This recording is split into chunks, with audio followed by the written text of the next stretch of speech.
الحمدللہ رب العالمین والعاقبۃ للمتقین والصلاة والسلام علی اشرف الانبیاء والمرسلین وعلی آلہ وصحبہ اجمعین، اما بعد فاعوذ باللہ السمیع العلیم من الشیطان الرجیم، بسم اللہ الرحمن الرحیم۔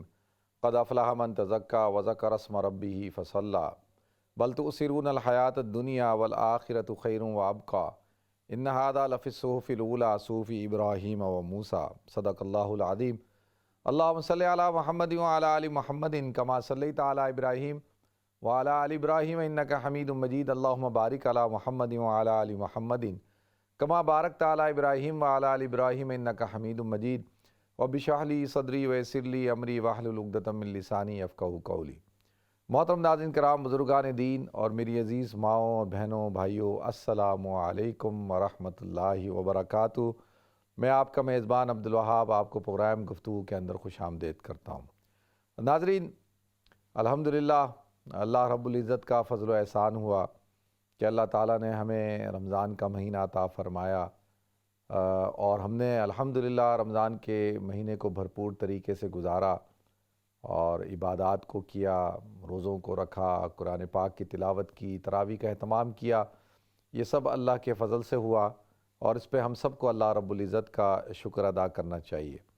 رمضان میں ہمارے پروگرام کا جو ٹائم تھا وہ تقریباً 5:30 سے 6:30 تھا، تو اس لیے بہت سارے دوست احباب مجھ سے پوچھتے تھے کہ بھئی وہ گفتگو پروگرام کا کیا بنا، تو میں نے جیسے ان کو اس وقت بھی عرض کیا تھا کہ رمضان کے موقع پر جو رمضان کے ٹائمنگ ہوتے ہیں اس حوالے سے جو پروگرام کی جو ترتیب ہوتی ہے وہ چینج ہو جاتی ہے، تو انشاءاللہ رمضان کے بعد دوبارہ اسی ٹائم پر پروگرام ہوگا، منڈے ٹیوزڈے وینسڈے 3 دن، اور وہی 7:30 سے لے کے 9 بجے تک۔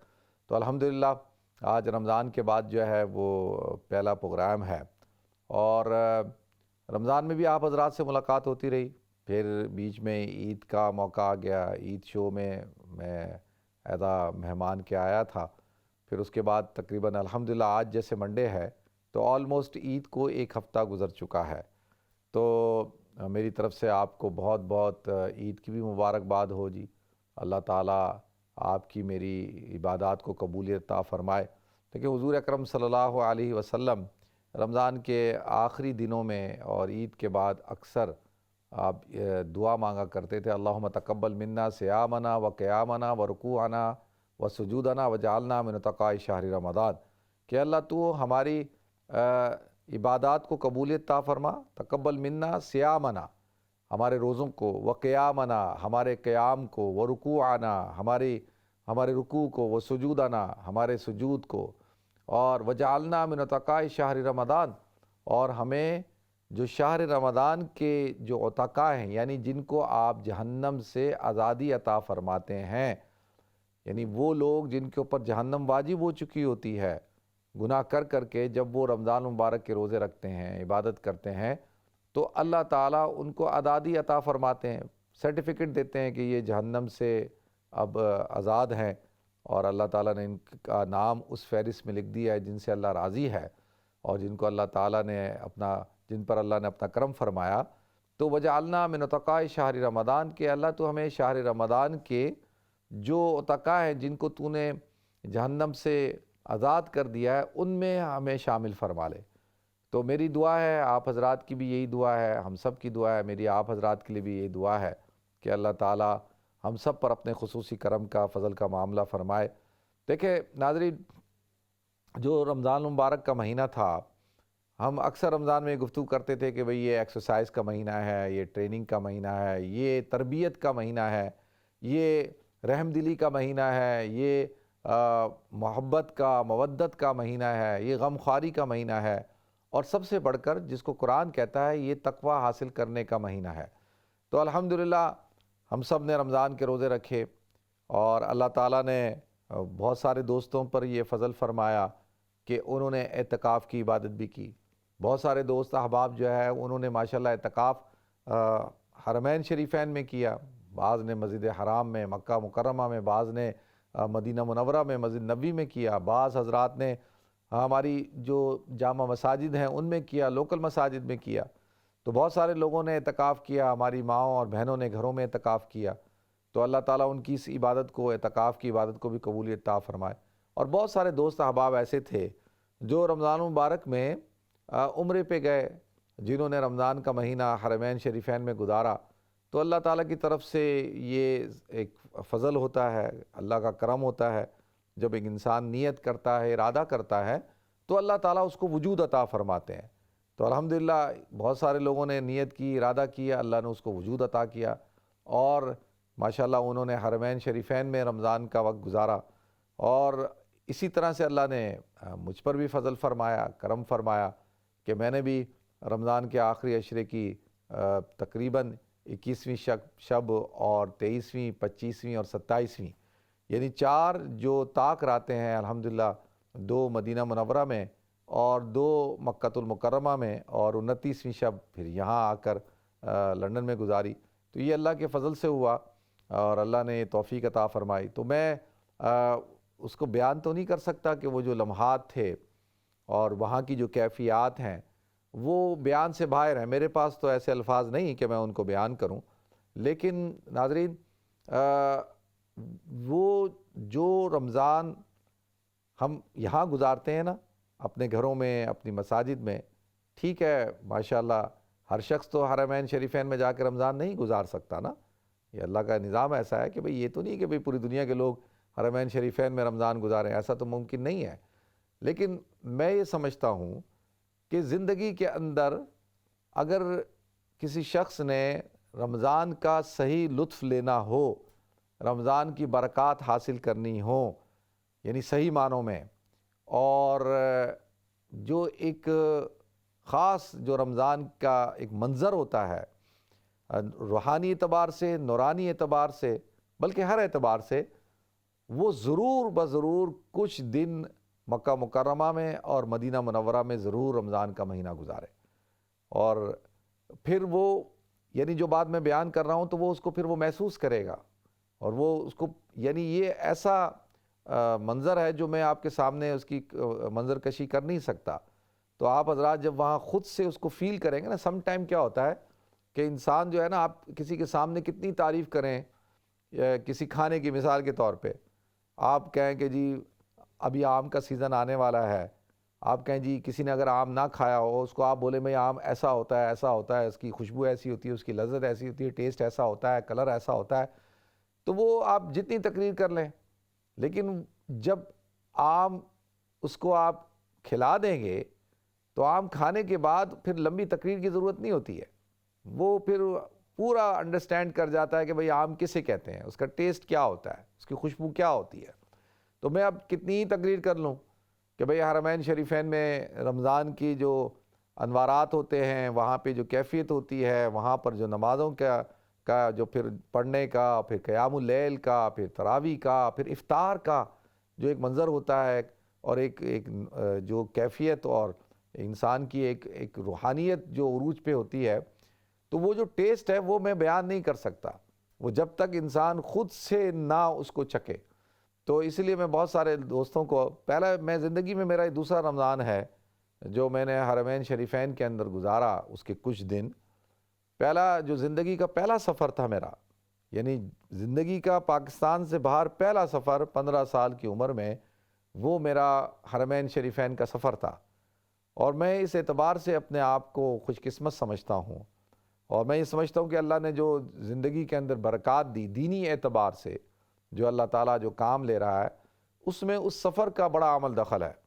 اور وہ سفر جو تھا وہ ہمارے شیخ حضرت مولانا یحییٰ مدنی صاحب رحمۃ اللہ علیہ، اور ہمارے اساتذہ کرام، اور ہمارے جو ساتھی تھے، ہم دوست احباب اور مدرسے کے اور اساتذہ، یہ سفر الحمدللہ ہمارا تعلیمی سفر بھی تھا، تربیتی سفر بھی تھا، اور حرمین شریفین کا سفر تو ایک روحانی سفر بھی تھا۔ اور 15 سال تو بہت چھوٹی عمر ہوتی ہے انسان کی، اس وقت اس کا بالغ بھی ابھی ہوا ہوتا ہے، اور اس کے اندر اتنا شعور بھی نہیں ہوتا، اور اس کا دماغ بھی ابھی جو ہے اتنا پختہ نہیں ہوتا۔ تو اس وقت کے اندر وہ سفر کرنا، اور اس رمضان کا مہینے کے تقریباً آلموسٹ 17-18 دن میں نے گزارے تھے، مجھے اچھی طرح یاد ہے۔ تو وہ جو منظر تھے، اور وہ جو اس وقت 1987 کی بات ہے، میں کر رہا ہوں 87-88 کی، کہ اس وقت کے جو جو منظر تھا وہ تو دماغ میں نقش تو ہو گیا تھا. تو پھر کتنے سالوں بعد پھر دوبارہ اللہ تعالیٰ نے، ویسے تو حرمین شریفین تو ہم اکثر جاتے ہیں، میں بھی اکثر جاتا ہوں، سال میں ایک دو دفعہ تو چلا ہی جاتا ہوں. تو لیکن جو دوبارہ سے اس عمر میں جا کے مدینہ منورہ میں، مسجد نبوی میں اور حرم میں جو رمضان گزارنے کا موقع ملا، تو وہ جو کیفیات بنی ہیں اور جو اس کے انوارات تھے اور جو انسان کے جو جذبات ہوتے ہیں، وہ غیر رمضان میں بڑا مشکل ہوتا ہے. اور خاص طور پہ رمضان کے اندر، کیونکہ رمضان اللہ کا مہینہ ہے، رمضان جو ہے وہ شہر اللہ ہے، رمضان افضل الشہور ہے، تمام مہینوں سے افضل مہینہ ہے. اور رمضان کے اندر ہم روزہ رکھتے ہیں اور قرآن کے نزول کا مہینہ ہے.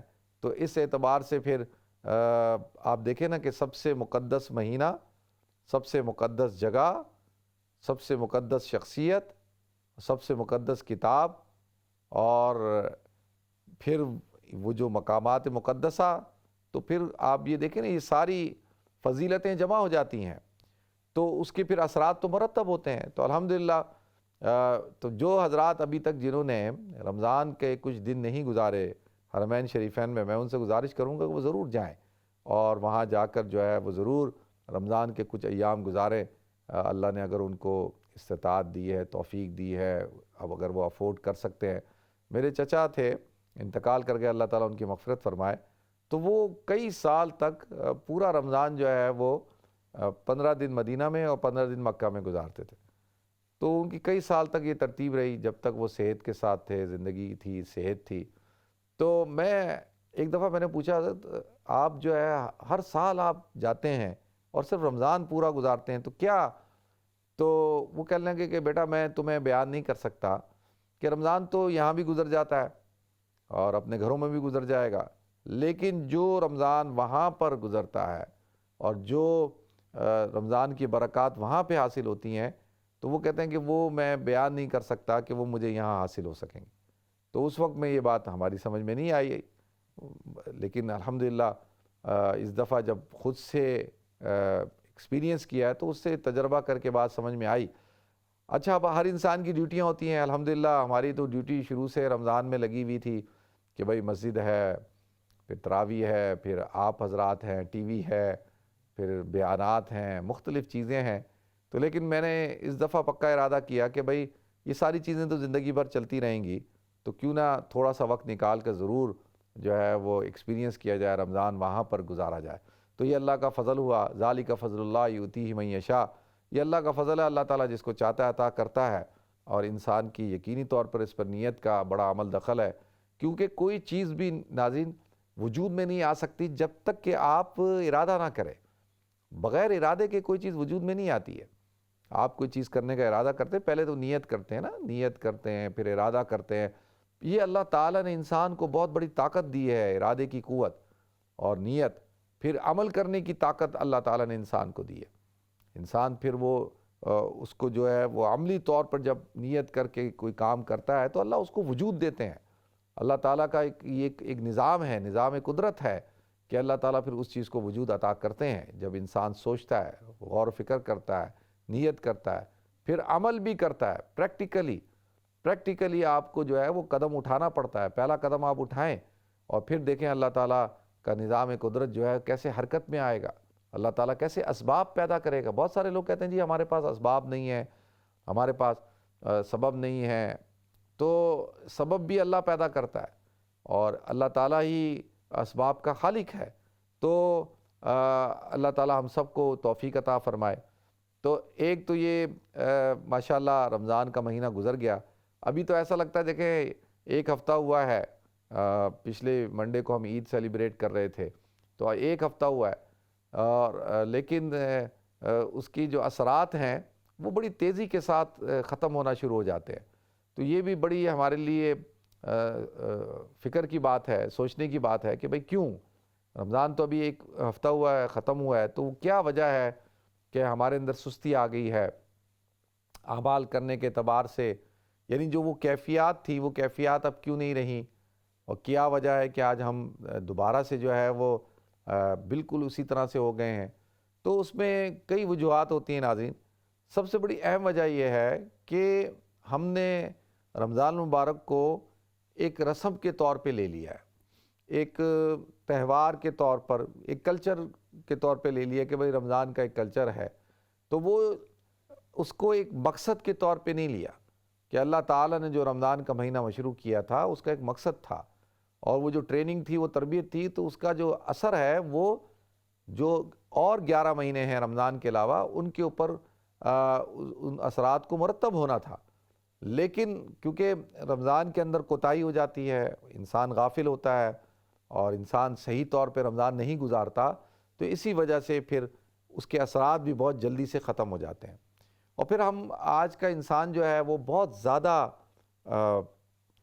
مسائل کا شکار ہے، اس کے سامنے بڑے چیلنجز ہیں، اس کے سامنے کئی ایشوز ہوتے ہیں، تو لوگ کہتے ہیں یار وہ ہمارے جو مسائل ہیں، ہمارے جو پرابلمز ہیں، ہماری جو ایشوز ہیں وہ اتنے ہیں کہ اب ہمیں اس طرف سوچنے کا موقع ہی نہیں ملتا۔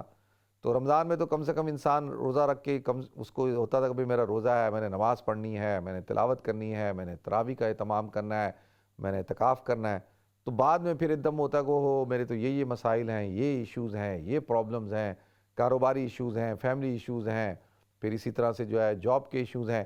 تو وہ ان مسائل میں انسان اتنا الجھ جاتا ہے کہ پھر وہ آہستہ آہستہ آہستہ آہستہ اس کے اندر جو ہے سستی اور کاہلی آ جاتی ہے اعمال کے اعتبار سے۔ تو لہذا اصل چیز کیا ہے رمضان کے بعد؟ وہ جو رمضان کے اندر جو کیفیات بنی ہے، رمضان کے اندر جو نعمت آپ نے حاصل کی ہے، دیکھیں ایک ہوتا ہے نیکی کا کرنا، نیکی کرنا تو آسان کام ہے، لیکن نیکی کر کے اس کو سنبھالنا جو ہے نا وہ مشکل کام ہے۔ وہ اکثر میں مثال دیتا ہوں، دیکھیں پیسہ کمانا تو بڑا آسان ہوتا ہے، لیکن پیسہ کما کر اس کو سنبھالنا اور پھر اس کی صحیح جگہ پہ اس کی انویسٹمنٹ کرنا اور اس کو پھر ملٹی پلائی کرنا، یہ اصل کمال کی بات ہوتی ہے۔ آپ دیکھیں گے کہ بہت سارے لوگ ہیں، ان کے پاس پیسہ آ جاتا ہے، پیسہ آ جائے گا، لیکن وہ اس پیسے کو سنبھال نہیں پاتے اور صحیح جگہ اس کی انویسٹمنٹ نہیں کرتے اور صحیح طریقے سے اس کو استعمال نہیں کرتے، تو تھوڑے ہی عرصے بعد وہ پیسہ ختم ہو جاتا ہے، وہ بیک ٹو دا نارمل، تو دوبارہ اسی حالت پہ پہنچ جاتے ہیں۔ اور کچھ لوگ ہوتے ہیں جو ذہین ہوتے ہیں، سمجھدار ہوتے ہیں، تو وہ کہتے ہیں نا ان کے لیے کہ بھئی پہلا لاکھ کمانا مشکل ہے، جب وہ پہلا لاکھ کما لیتے ہیں تو پھر ان کا سفر رکتا نہیں ہے۔ تو اسی طریقے سے دیکھیں انسان جو نیکی کرنا جو ہے آسان ہے، نیکی کو سنبھالنا بہت مشکل کام ہے۔ قرآن میں اللہ تعالیٰ نے ارشاد فرمایا من جاء بالحسنۃ، کہ جو شخص ایک نیکی لے کر آیا، تو نیکی من فعل بالحسنۃ نہیں کہا کہ جو شخص ایک نیکی کر کے آیا۔ نیکی کرنا اور نیکی لے کر آنا بڑا فرق ہے۔ دیکھیں نا اب ہم نے کتنی نیکیاں کر لیں رمضان کے اندر، ہم نے کتنے اعمال کر لیے، کیا ہم نے ان کو سنبھالا؟ اب ہمیں ان کو سنبھالنا ہے۔ آپ نے جو ہے ماشاءاللہ آپ کے پاس آپ نے نفع کما لیا، اب آپ نے اس کو تجوری میں نہیں رکھا، بینک میں نہیں رکھا، صحیح جگہ انویسٹمنٹ نہیں کی، اس کو سنبھالا نہیں، اور آپ نے اس کو ایسے ہی چھوڑا ہوا ہے، تو کیا ہوگا؟ وہ ضائع ہو جائے گا، چوری ہو جائے گا، گم جائے گا، تو یہی ہوگا۔ پھر سب کیا کہیں گے، یار تم نے اس کو سنبھالا کیوں نہیں؟ تم نے جو ہے اس کو صحیح جگہ محفوظ جگہ پہ رکھا کیوں نہیں؟ تم نے کسی لاکرز میں کیوں نہیں رکھا؟ تم نے کسی بینک میں کیوں نہیں رکھا؟ ایسی ہی ہے نا کہ کسی سیکیور جگہ پہ اس کو رکھنا چاہیے تھا، تو تم نے اگر اس کی حفاظت نہیں کی تو اب یہ مال ضائع ہو گیا، یہ نعمت ضائع ہو گئی۔ تو اسی طریقے سے ناظرین، جب انسان نیکی کرتا ہے تو نیکی کو سنبھالنا بھی پڑتا ہے۔ یہ نہیں کہ بھئی نیکی کر لی، تو نیکی کو سنبھالنا ہے۔ جب آپ نیکی کو سنبھالتے ہیں نا، تو پھر اب نیکی کو سنبھالنا کیسے ہوتا ہے؟ نیکی کو سنبھالنے کا مطلب کیا ہے؟ مثال کے طور پہ انسان جو ہے رمضان مبارک کے مہینے کے اندر اس نے نماز کی پابندی کی۔ ایک آدمی تھا جو بے نمازی تھا، اب وہ بے نمازی تھا، رمضان میں اس نے نماز کی پابندی شروع کر دی، ماشاءاللہ 5 وقت کی نماز پڑھنا شروع ہو گیا۔ اب اس نے یہ نیکی کرنا شروع کر دی ہے نا، تو اب اس کو اس نیکی کو سنبھالنا ہے۔ اب بعد میں بھی اس نے نماز کی پابندی کرنی ہے، اور وہ سستی اور کاہلی کو اپنے قریب نہ لائے، وہ نماز کی پابندی کرے۔ تو اب کیا ہوگا کہ وہ یہ نیکی کو سنبھال رہا ہے۔ اسی طریقے سے گناہوں سے اپنے آپ کو بچایا اور اللہ کی ناراضگی سے، اللہ کی نافرمانی سے اپنے آپ کو بچایا، تو وہ یہ صرف اس وقتی طور پہ نہیں تھا کہ جی میرا روزہ ہے تو میں نے گناہ کا کام نہیں کرنا، میرا روزہ ہے تو میں نے گالی نہیں دینی، میرا روزہ ہے تو میں نے جھوٹ نہیں بولنا. وہ تو ایک ٹریننگ تھی نا. جھوٹ بولنا تو روزے کی حالت میں ہو یا غیر روزے میں ہو، رمضان میں ہو یا غیر رمضان میں ہو، گناہ کی بات ہے. اور گناہ کرنا، گناہ کبیرہ کرنا، غلط کام کرنا، تو وہ تو روزے کی حالت میں ہو یا غیر روزے کی حالت میں ہو. لیکن روزے کی حالت میں کیونکہ انسان جو ہے وہ ایک اللہ سے ایک وعدہ کر لیتا ہے کہ جی میں نے روزہ رکھ لیا ہے تو میں اب کھانے پینے سے اپنے آپ کو بچاؤں گا، تو اس کی بیک آف دی مائنڈ یہ ہوتا ہے کہ یار دیکھو میں نے اب روزہ رکھا ہے تو میں اب پانی نہیں پی رہا، مجھے پیاس لگ رہی ہے میں پانی نہیں پی رہا، مجھے بھوک لگ رہی ہے میں کھانا نہیں کھا رہا کیونکہ میرا روزہ ٹوٹ جائے گا. اب اس کے بعد جب سامنے کوئی گناہ کا کوئی ذریعہ ہوتا ہے، کوئی داعیہ پیدا ہوتا ہے، تو وہ اس کے دماغ میں آتا ہے کہ یار جب میں جائز کام نہیں کر رہا اور اتنا بڑا مہینہ ہے اور میں نے روزہ رکھ لیا ہے تو میں اب یہ گناہ کا کام کیوں کروں. تو وہ گناہ سے بھی بچنا شروع ہو جاتا ہے. تو عام دنوں میں کیا ہوتا ہے کہ اس کو یہ کہتے ہیں نا تقویٰ اور روزے کا جو تعلق ہے یہ بڑا ایک لازم ملزوم ہے. مثال کے طور پہ تقوی میں بھی کیا ہوتا ہے، جیسے روزے میں ہوتا ہے کہ ہر وقت انسان ہوتا ہے یار میرا روزہ ہے میرا روزہ ہے، کہیں میرا روزہ ٹوٹ نہ جائے یا میرے روزے کی برکات ختم نہ ہو جائے. تو تقویٰ بھی تو یہی چیز ہے کہ ہر آن ہر گھڑی اس بات کا دھیان ہو کہ مجھے بچنا ہے گناہوں سے، اللہ کی نافرمانی سے، اور نیک اعمال کرنے ہیں. تو اسی کو تو متقی کہتے ہیں. اس لیے تو کہا کہ بھئی تقویٰ پیدا ہوتا ہے رمضان سے، روزوں سے. تو اب جب رمضان ختم ہو جاتا ہے تو اب ہمیں اسی جو رمضان کے اندر کی جو ہماری روٹین تھی، جو ہمارے معمولات تھے، جو ہم نے روزہ رکھ کر اپنے ارد گرد جو ایک احصار قائم کیا تھا، ایک باؤنڈریز لگائی تھیں کہ بھئی یہ باؤنڈری ہے، اس کو ہم نے کراس نہیں کرنا، اور کچھ بھی ہو جائے نماز پڑھنی ہے، اور کچھ بھی ہو جائے گناہ نہیں کرنا، کچھ بھی ہو جائے اللہ کی نافرمانی نہیں کرنی ہے، اپنی آنکھوں کی حفاظت کرنی ہے، زبان کی حفاظت کرنی ہے، کان کی حفاظت کرنی ہے. تو یہ ساری ہماری حدود اور قیود تھی نا، باؤنڈریز تھیں، اور ہم کوشش کرتے تھے کہ اس کو کراس نہ کریں. تو اسی طریقے سے اب رمضان کے بعد بھی اب وہ کیفیت روزے والی تو نہیں لیکن تقوی والی تو پیدا ہونی چاہیے. کم سے کم اب ہم وہ باؤنڈریز تو رکھیں کہ بھئی یہ باؤنڈریز ہمیشہ ہمیشہ کے لیے ہوتی ہیں، یہ مستقل بنیادوں پہ سرحد ہے، یہ کوئی وقتی سرحد بندی نہیں ہے. یہ وقتی طور پہ نہیں تھا کہ جی وقتی طور پہ باڑ لگا کر اس کو بند کیا گیا، نہیں. اب یہ باڑ مستقل باڑ ہے. اب یہ جو ایک دیوار ہے، ایک سرحد ہے، یہ مستقل ہے. تو یہ اس کو کراس نہیں کرنا. تو لہذا یہی جو بنیادی طور پہ کیا ہوتا ہے کہ پھر آدمی جو متقی لوگ ہوتے ہیں، جو رمضان کی برکات کو حاصل کر لیتے ہیں اور پھر وہ نیکی کر کے نیکی کو سنبھالنا جانتے ہیں، تو وہ بعد میں اس کیفیت کو اور ان کے پاس جو نعمت عظمیٰ ہے اعمال کی کرنے کی طاقت، اس کو قائم رکھتے ہیں. پھر کیا ہوتا ہے ناظرین، پھر رمضان کے بعد جو ہے مثال کے طور پہ شیطان کیا کرے گا، سستی پیدا کرے گا. اب سستی کیا ہے؟ سب سے پہلے سستی پیدا کرے گا وہ نماز کے اوپر، کہ نماز کے اوپر سستی ہوگی، جماعت سے سستی ہوگی، مسجد سے سستی ہوگی، پھر جماعت سے سستی ہوگی، پھر انفرادی پڑے گا. مطلب آہستہ آہستہ پہلے مسجد سے چھوٹے گا، پھر جو ہے جماعت سے چھوٹے گا، پھر آہستہ آہستہ پھر جو ہے وہ ایک نماز سے چھوٹے گا، فجر چھوٹے گی، عشاء چھوٹے گی، پھر آہستہ آہستہ ظہر، مغرب، عشاء، پھر ایک وقت آئے گا 2-3 مہینے بعد جو ہے وہ 5 نمازیں سے فارغ ہو جائے گا. تو اب کیا ہوا کہ اس نے کیونکہ اس نعمت کو سنبھال کے نہیں رکھا، اور اب اگر وہ پہلے وقت سے ہی کنٹرول کرتا کہ بھائی میں نے مسجد میں نماز پڑھنی ہے اور مسجد میں ہی پڑھوں، پھر اس کے ساتھ ساتھ جو اب دیکھیں مسجد میں ہی پڑھتا رہے گا تو وہ یعنی اس کی نماز کی حفاظت ہوگی. اور خدا نخواستہ اگر کبھی مسجد سے چھوٹ جائے تو پھر وہ جماعت سے پڑھے. تو کوشش یہ کرے. تو لہذا ہم کیا کرتے ہیں کہ آہستہ آہستہ ہم جو ہے وہ اعمال سے دور ہوتے چلے جاتے ہیں. پھر ایک وقت آتا ہے کہ ہم بالکل جو ہے بالکل ویسے ہی ہو جاتے ہیں جیسے رمضان سے پہلے تھے. تو لہذا اس حوالے سے میری گزارش یہ ہے کہ بھئی جو نعمتیں اللہ تعالیٰ نے ہمیں عطا کی رمضان میں، تو ان کی ہم قدر کریں، اور خاص طور پر جو ہے نماز ہے اس کی پابندی کریں، اور وہ فرض ہے. اور 5 وقت کی نماز پڑھنا، جب نماز آپ سے قضا ہو جائے، جماعت سے قضا نہیں پڑھ سکیں، فوراً پڑھیں. کوشش کریں 2-3 افراد ہوں، جماعت کر لیں تاکہ اہتمام رہے، اور جتنا آپ اہتمام کریں گے، جتنا آپ خیال رکھیں گے، اتنا انشاءاللہ جو ہے پابندی بھی رہے گی۔ تو ایک بات تو یہ ہوگی۔ دوسری یہ دیکھیں، قرآن پاک میں اللہ تعالیٰ نے ارشاد فرمایا قد افلح من تزکیٰ، کہ تحقیق کامیاب ہو گیا وہ شخص جس نے اپنا تزکیہ کر لیا۔ اب رمضان کے مہینے کے اندر انسان کا تزکیہ ہو جاتا ہے نا، انسان کی روح مضبوط ہو جاتی ہے، اس کا نفس مغلوب ہو جاتا ہے، اور جو مادہ ہوتا ہے، مادہ جو جس کو آپ غضبیہ کہہ لیں، یا شہوت والا یا نفسانی مادہ جو ہے وہ مغلوب ہو جاتا ہے۔ تو اب اس کو مغلوب ہی رہنے دیں، اور اس کو کنٹینیو رکھیں، اور اپنے اندر سے نفرت کو اور عداوت کو، بغض کو، کینے کو، اور ان سب چیزوں کو جو روحانی بیماریاں ہیں ان سے اپنے آپ کو دور رکھیں۔ اس کو ہی اللہ تعالیٰ نے فرمایا قد افلح من تزکیٰ، تحقیق کامیاب ہو گیا وہ شخص جس نے اپنا تزکیہ کیا۔ وَذَكَرَ اسْمَ رَبِّهِ فَصَلَّى، اور جس نے اپنے رب کے نام کا ذکر کیا اور فصلہ، اور جس نے نماز پڑھی، جس نے جو ہے نماز کو قائم کیا۔ تو یہ کامیابی ہے۔ کامیابی کیا ہے؟ اپنا تزکیہ کر لینا۔ تو ہم نے الحمدللہ اپنا تزکیہ کیا۔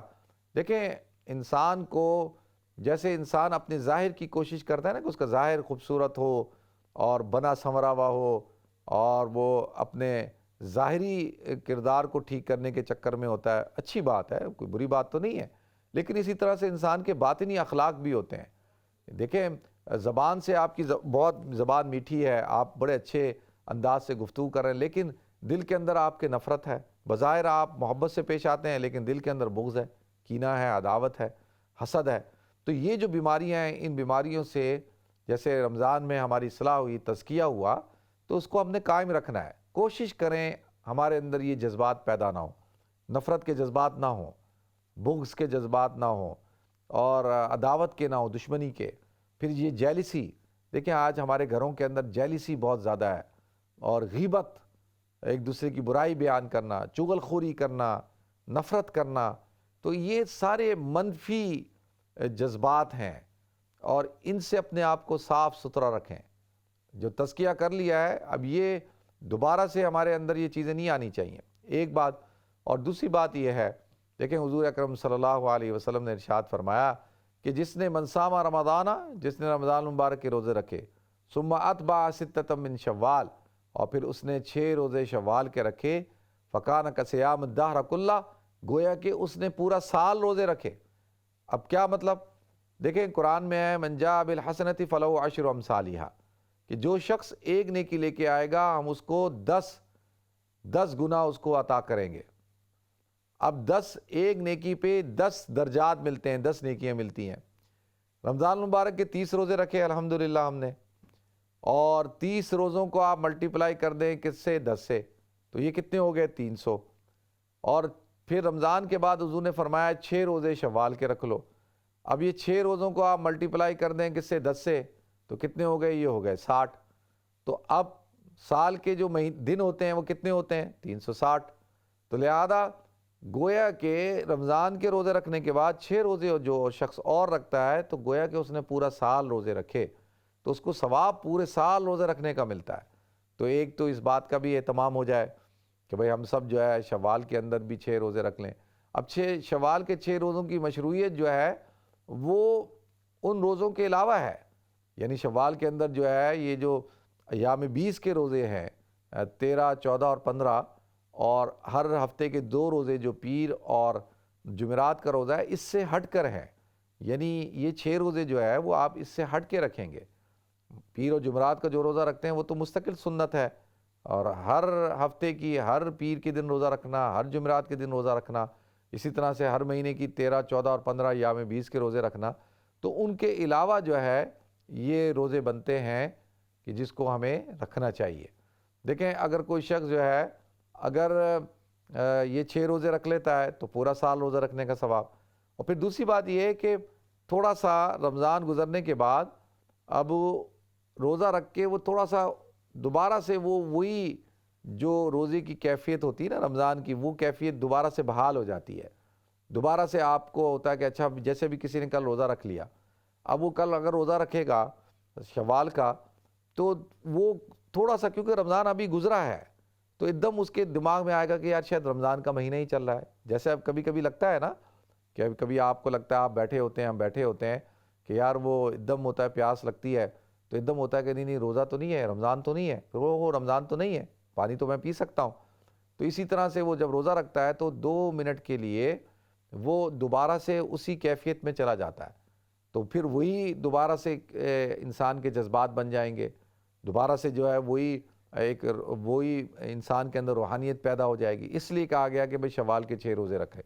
تو اللہ تعالیٰ مجھے بھی توفیق عطا فرمائے، آپ سب حضرات کو توفیق عطا فرمائے.